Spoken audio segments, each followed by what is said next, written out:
likely to remain a significant foreign policy challenge for whoever ends up occupying the White House in January of 2013. And in particular, I would point to three major areas where the next U.S. president will face significant challenges with respect to Iran.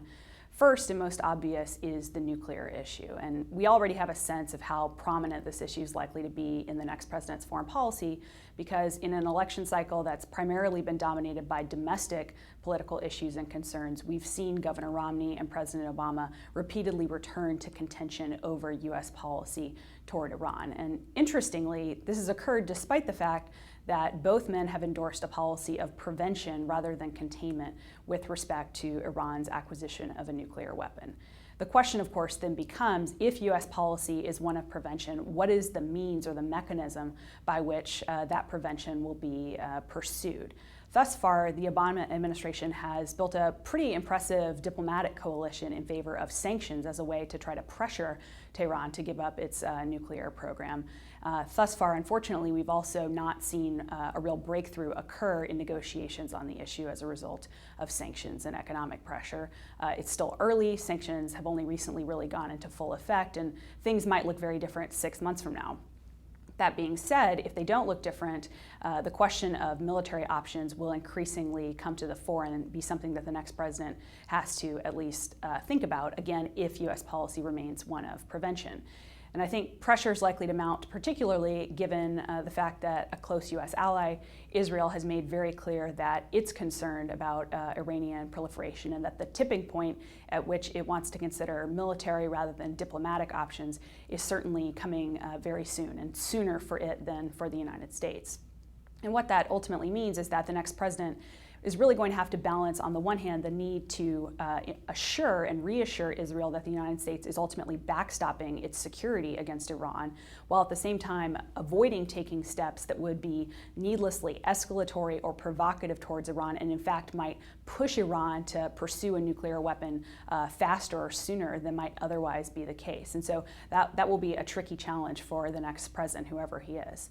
Beyond the nuclear issue, though, I think there's two main areas where the United States will continue to face significant challenges in this policy area. One is that Iran and the United States continue to lock horns regionally in a number of places in the Middle East, and the most obvious of these right now is Syria. We know that Iran continues to provide political support as well as military capabilities for the regime of Bashar al-Assad, which of course the United States has said has to go.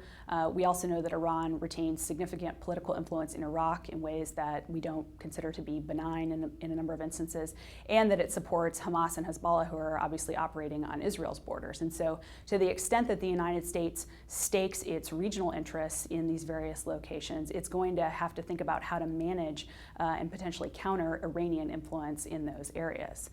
Lastly, and somewhat below the radar of Iran's own foreign policy and external activities in the region, is the low probability but potentially very significant event of domestic political change within Iran itself.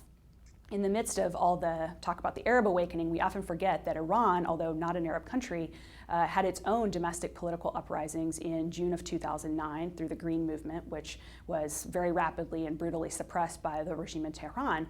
But nevertheless, the underlying grievances that led to those uprisings are still very much present in Iranian society. And this is a country that had two revolutions last century. So it's not totally improbable that there could be further moves for domestic political change in Iran. And so on the United States' part, thinking about how it would react to those movements and support democratization without giving the movements the kiss of death that American endorsement might be, and also how it would, in the future, craft a foreign policy towards a different regime in Tehran is really a big question for the next president, particularly given the fact that support for at least a civilian nuclear program is very wide and deep in Iran and is not simply the province of the mullahs who currently rule. So Iran will remain a significant foreign policy challenge for the next president, for sure.